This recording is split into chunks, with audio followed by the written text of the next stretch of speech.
구독, 좋아요, 구독, 좋아요, 초짜 프로. 네, 반갑습니다, 여러분. 행복한 은퇴 생활을 즐기고 있는 초짜 프로 초프로입니다. 이번에도 스터디 카페 창업에 대한 이야기를 좀 하려고 합니다. 어김없이 10월달 끝났고요. 마감이 됐고, 매출과 순수익, 지출 마감을 했습니다.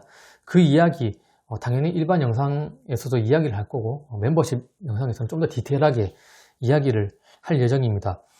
이번 영상에서는 저희 매장에 창업 초 첫 달부터 이번 지난달 10월달까지 매출과 순수익, 지출 그 추이를 그대로 그래프를 띄워서 좀 이렇게 이야기할 거 좀 이야기하고 짚어볼 건 짚어보고 또 거기서 제가 여러분들께 드리고 싶은 이야기를 좀 드리고 그렇게 좀 하려고 합니다. 제가 창업 초기부터 주구장창 얘기했던 거, 이 스터디 카페 옛날 그 초기의 사람들은 이거 뭐 나눠 먹기다, 포화 상태다, 이미 늦은 사업이다 늘 그렇게 얘기했는데 저는 창업 작년부터 그렇진 않다. 어떤 사업이든 누가 어떻게 하느냐에 따라서 다르다. 그리고 특히 스터디 카페 같은 경우에는 차별화하고 전략화를 하고 운영을 잘하면 분명히 그 포화된 상태에서도 어느 정도 매출을 유지할 수 있다라고 그렇게 말씀드렸는데 아니라고 그렇게 욕하던 사람들이 계시던데 1년 반이 지난 지금 그게 뭐 잘 되고 있느냐, 그 이야기를 좀 하려고 합니다. 그리고 1년 3개월째 매출과 순수익 그거를 좀 띄울 거예요. 그거를 보면서 그 좀 특이한 달에 대한 이야기를 좀 하고, 창업을 준비하시는 분들, 이 스터디 카페 사업이 될까 안 될까 고민하시는 분들이 아니라 나는 곧 준비할 거다, 나는 이걸 창업을 지금 준비하고 조사를 하고 있고 알아보고 있다, 이런 분들에게 좀 도움이 될 만한 이야기를 하려고 합니다. 그리고 물론 뒤에는 이 그래프와 이 이야기를 가지고 창업 전 이거 운영하고 계시는 분들 아니고 이미 상권 바꿀 수도 없고 가구 인테리어 바꿀 수도 없는 그런 분들은 조금 안타깝지만 관리와 운영을 철저히 하셔야 되고요.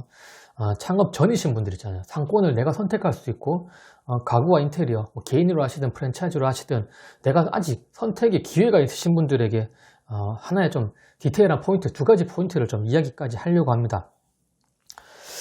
자, 참고로 저희 매장은 57평, 실평수 57, 8평 정도 되고 주변에 반경 200, 300m 요 내에서 독서실 스터디 카페가 13개, 조금만 더 가면 뭐 한 15개씩 있긴 한데 이런 경쟁 속에서 매출이 줄어드느냐, 유지가 되느냐, 그래프로 그대로 띄우겠습니다.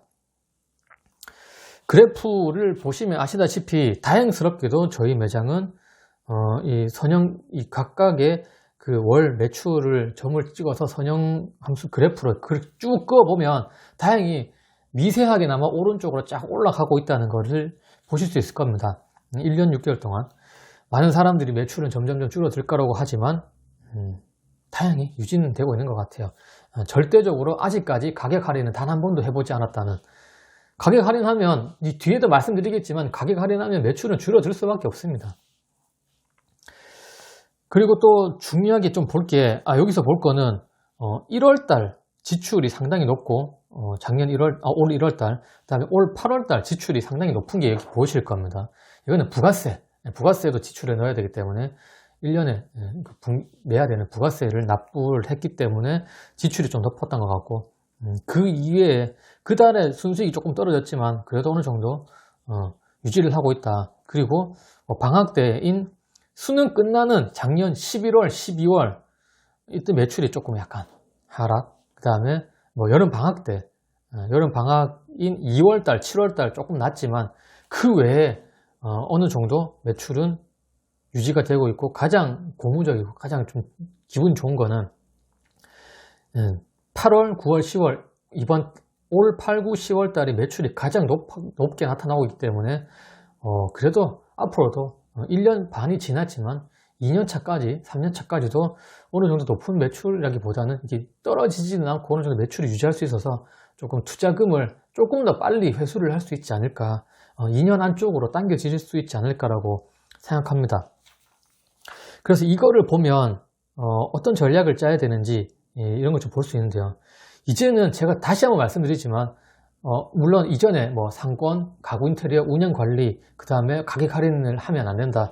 이런 얘기를 들었고, 또 제가 강조하고, 최근에 좀 강조하고 있는 게, 이 매출이 성수기, 비수기 너무 급격하게 나누면 안 된다고 생각해요. 그래서 성수기, 비수기 구분 없이 조금 안정적인 매출을 유지하는 그런 형태로 가야 되지 않을까.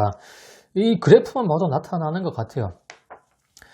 성수기라고 하는 중간고사, 기말고사 올해만 봐도 5, 6월달, 5월달, 6월달 중간고사 때 매출과 9월, 10월 이때 1, 2학기 나눠보면 이게 5월, 6월달 매출보다는 오히려 이 9월, 10월달 매출이 높게 나타나는 것 같아요. 어쨌든 그래서 9월, 10월달은 중간고사인데 2학기 때는 이 고3들이 시험을 거의 손 놓습니다. 이 수능의 대학 입시에 2학기 중간 기말이 고3들은 반영이 안 되기 때문에 고3들의 어느 정도 그 시험 기간의 성수기 매출은 기대할 수가 없다고 생각하거든요. 그러나 5월달, 6월달이나 1학기 때 그때 매출에는 고3들도 그 대학 입시에 반영이 되니까 오히려 더 높았었어야 되는 거예요. 1학기 때가. 근데 2학기 때가 더 높고 별 차이가 안 나다. 내려가는 폭이.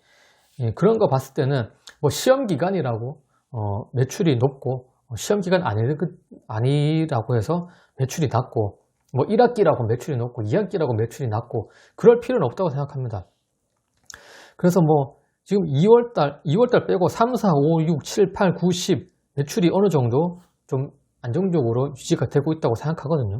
그래서 이런 뭐 성수기, 비수기 구분 없이 할 수 있는 결국은 약간 공부하는 학생들, 성인을 잡고 공부하는 학생들로 학습 분위기, 스터디 카페는 또 학습이니까 이런 걸로 잘 생각하셔가지고 운영을 하셔야 되고 또 거기에 걸맞는 가구와 인테리어를 하셔야 되고 또 그들이 많은 상권에 들어가야 된다는 거를 좀 말씀드릴 수 있을 것 같아요.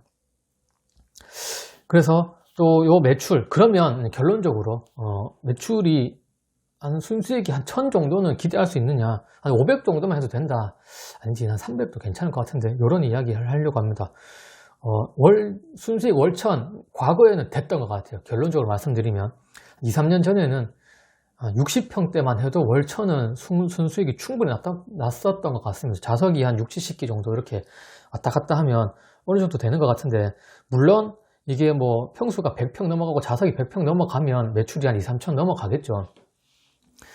그렇지만 거기는 뭐 고정비가 조금 더 들어갈 거니까. 하지만 평수가 크면은 투자금은 점점점 낮아지고 대신에 같은 평수보다 높겠지만 이게 올라가는 곡선이 점점점 완만해진다는 겁니다. 투자비, 이 지출 곡선이. 그다음에 고정비 곡선도 점점 완만해질 거고, 그 대신에 매출이 그와 반대로 그대로 상승을 해주느냐는 좋은 상권, 어떤 상권에 들어가느냐, 어떤 가구와 인테리어로 어떻게 운영하느냐에 따라 달라지기 때문에 제가 이 말씀을 왜 드리냐, 평수가 크면 당연히 월 순수익이 1000만 원 넘을 확률은 높아질 수 있겠죠.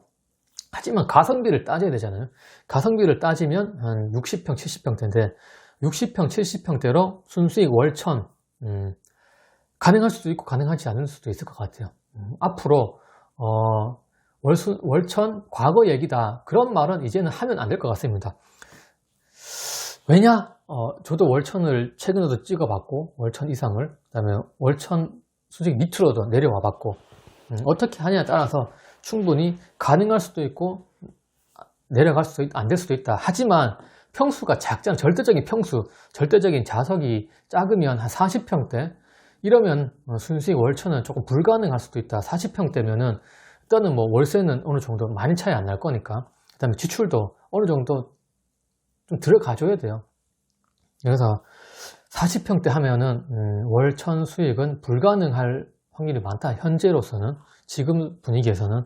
그래서 좀 제가 봤을 때 가성비 좋은 60, 70평대가 제일 괜찮은 것 같고, 그 다음에 성비, 수기 이런 거 생각하지 말고 정말 공부하는 학생들, 성인들 위주로 정말 철저하게 물 관리를 해야 된다 라는 이야기를 좀 해드리고 싶네요.